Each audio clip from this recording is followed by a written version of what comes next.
Hey everyone, welcome back to the channel. In today's video, I'm going to show you how to lock your Facebook profile on an Android phone. If you want more privacy on Facebook and don't want strangers to see your photos, posts, or personal details, then this feature is really helpful for you. So let's get started. Open the Facebook app on your Android phone. Tap on your profile picture or go to your profile page.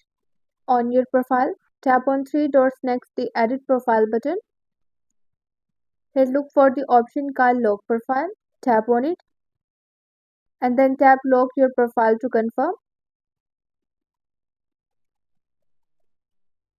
You locked your profile.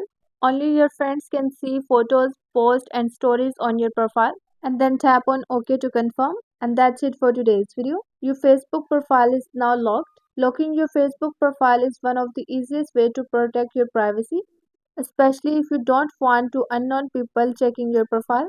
If this video helped you out, don't forget to like, share and subscribe to the channel for more Android tips and tricks. Thanks for watching and I'll see you in the next one.